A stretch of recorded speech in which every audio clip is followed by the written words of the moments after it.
Bismillahirrahmanirrahim. Assalamualaikum warahmatullahi wabarakatuh. Nama saya Arif Rahman Hakim dari kelas Ekonomi Syariah F. Di sini saya akan menjawab pertanyaan-pertanyaan dari tugas mata kuliah studi kelayakan bisnis. Nomor 1 adalah mengapa sebelum suatu usaha atau proyek dijalankan perlu dilakukan studi kelayakan terlebih dahulu, padahal biaya untuk melakukan studi cukup besar, termasuk waktu untuk melakukannya. Karena di fase ini kita diberi waktu untuk berpikir atau menganalisa bagaimana usaha yang mau kita lakukan, mulai dari segi produk apa, bahan-bahannya dari apa, dan ketika sudah jadi bagaimana penjualannya atau pemasarannya, dan layak atau tidak kalau menerobos ke kancah nasional bahkan mancanegara.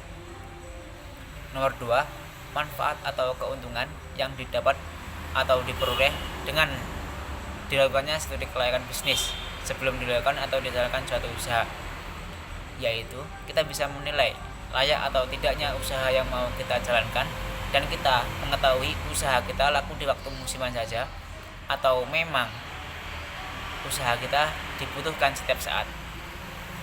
Nomor 3, mana saja yang memerlukan hasil studi kelayakan bisnis, yaitu yang memerlukan hasil studi kelayakan bisnis itu yang penting pemasaran. Bila pemasaran kita sudah jelas, mau ditaruh di mana, siapa pembelinya, atau barang kita ditampung di mana, maka semangat dan tekad kita dalam berproses dalam usaha yang kita bangun pastinya membantu untuk bisnis yang kita jalankan. Studi kelayakan bisnis memiliki tujuan tertentu yang hendak dicapai, yaitu memperjelas layak atau tidaknya bisnis untuk dijalankan, dan rugi atau untung bisa diketahui sebelum menjalankan bisnis. Jadi kita tahu menau ketika kita menganalisa keuntungannya atau tujuannya, itu tujuan SKP.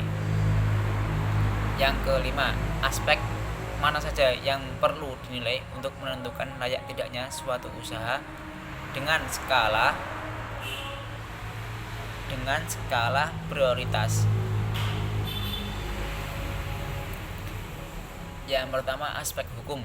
Yang kedua, aspek pasar dan pemasaran. Yang ketiga, aspek teknis dan teknologi. Yang keempat, aspek manajemen. Yang kelima, aspek keuangan. Dan yang keenam, ekonomi sosial, aspek dampak lingkungan. Sekian dari saya. Bila ada salahnya mohon maaf. Bila ada lebihnya mungkin datang dari Allah Subhanahu wa taala. Sekian. Syukron. Wassalamualaikum warahmatullahi wabarakatuh.